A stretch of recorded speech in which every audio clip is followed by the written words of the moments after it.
Let's make some super delicious Parupu Kozhambu.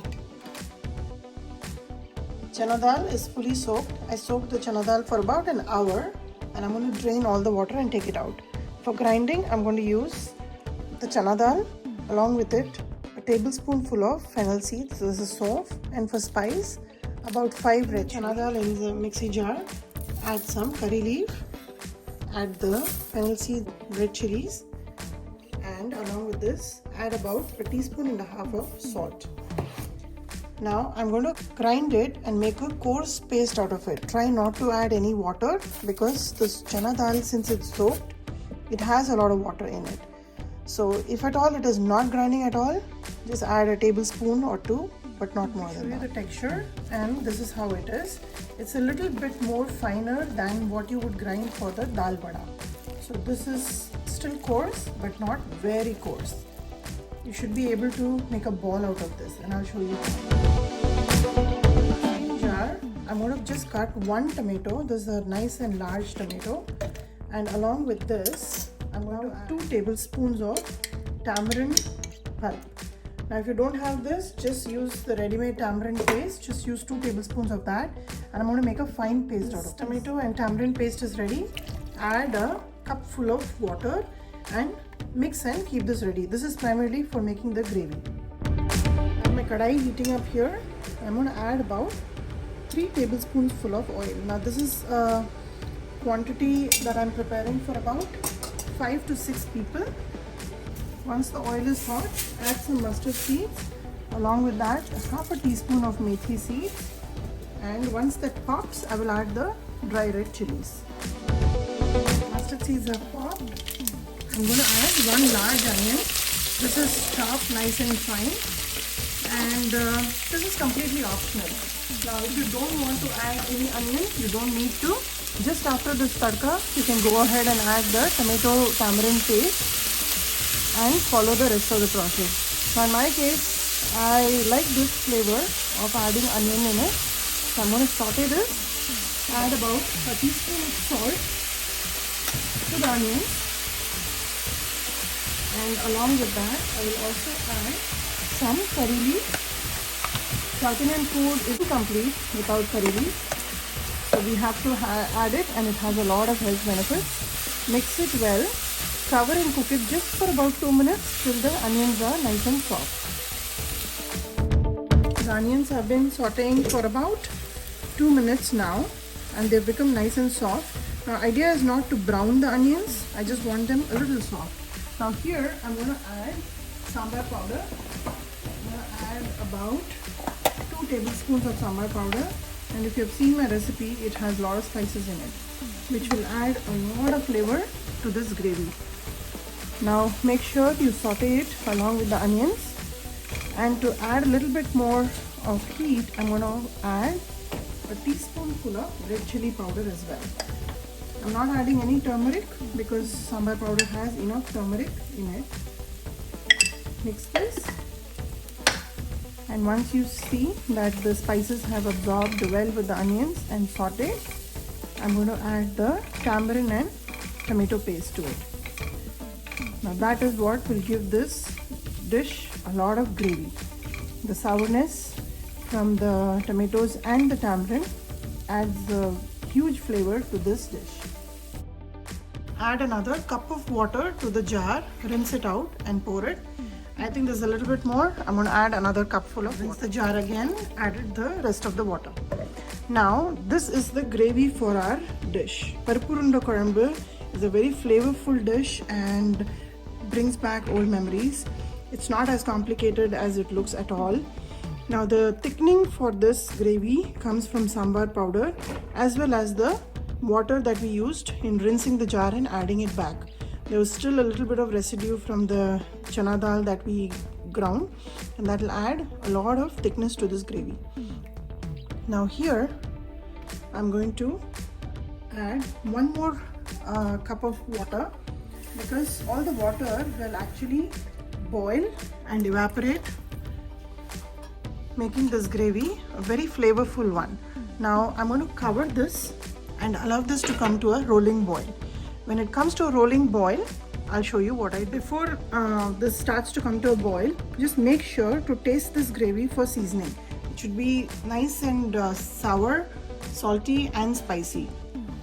And that's when it'll make for a perfect Parupurunda Kozhambu. Mine is lacking a little bit of salt. I'm going to add another teaspoon here. While the gravy is about to boil, I'm going to take this vada mix that we made and roll it into small dumplings. Don't make a tight dumpling. You can just make like this size, a little bit bigger than the marble, and start making it and put it aside. Now there are two options. Either you can, once the gravy comes to a boil, you can put it in there and let it cook, or you can steam cook these and then add it once the gravy is boiling. In my case, because I want this Parupurunda, this is the ball, to be very flavorful, I'm going to wait till the gravy boils and then add these slowly and allow them to cook in the gravy itself. It'll absorb the sourness, the spice and everything from the gravy and be a delight.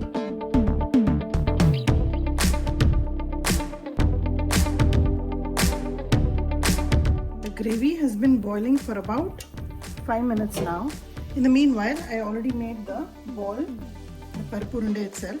Now wherever you see the boil coming, just take one ball at a time and slowly drop it in there.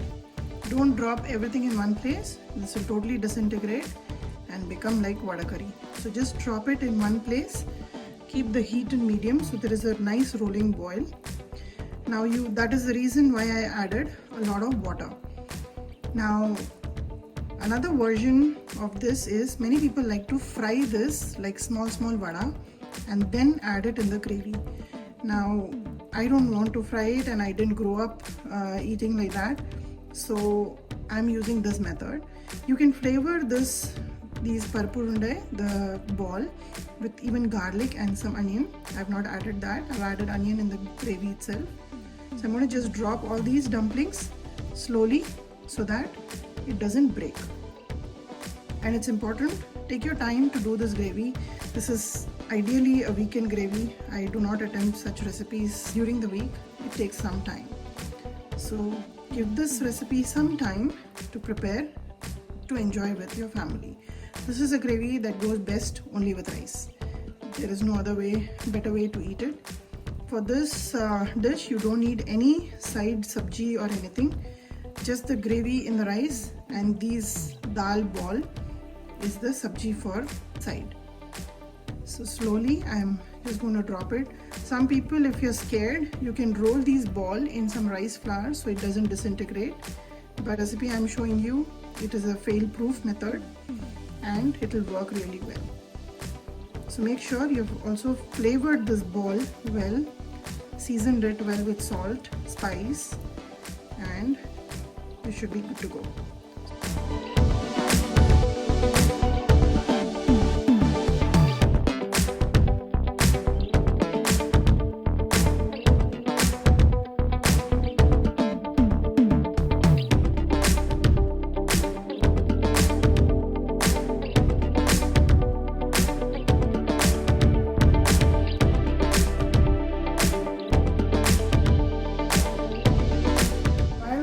Boiling, I have here about 3 tablespoons of coconut. This is completely optional. If you don't want to do it, you don't have to do it, but I like that flavor.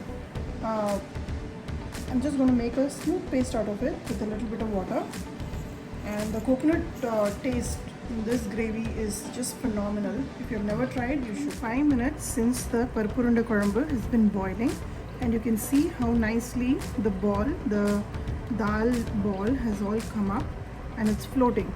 This is a sign that it's cooked really well till the inside of it, till the core of it is nicely cooked and it's become light and absorbed a lot of the flavors from the gravy, and it's coming up. Now till then, never disturb it with a ladle. You can cover and cook, which is what I did, and set a timer for about 5 to 7 minutes, and these Parupurunda will cook really well. It's a very high protein dish because of the chana dal that we have added in here. And the gravy is also slowly becoming a little thick from the tomatoes and the dal gravy that we rinsed and used it from the mixie jar. Now here I'm going to allow this to cook down for another 5 minutes because I want this gravy to be very, very flavorful, and then add the coconut which I've just ground. Coconut adding is totally optional. If you don't want to do it, you don't have to do it. But this will cook for another 5 minutes. While it's cooking, add about a tablespoonful of jaggery powder. Now, anytime there is a lot of tamarind, there's a lot of sourness, we always cut that sharpness with a little bit of jaggery, and it will really give a hint of sweet aftertaste, which is just perfect.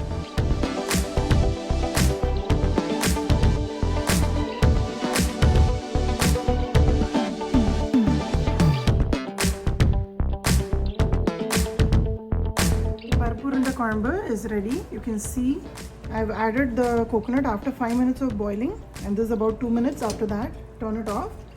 You can see a nice gravy, and all the Urundai is nice and intact. Nothing broke, nothing shattered in the gravy, and this is perfect. The taste has come out nice. It's a nice sour with a little hint of sweet aftertaste with a nice flavor of coconut. Now I'm going to garnish it with coriander. Add a lot of fresh coriander. Always enhances the taste and flavor to any Indian cooking. And this is ready to serve. Now serve it with nice hot rice with a hint of ghee, and enjoy your weekend. Like and subscribe my channel. Give this recipe a try and let me know how this turned out for you.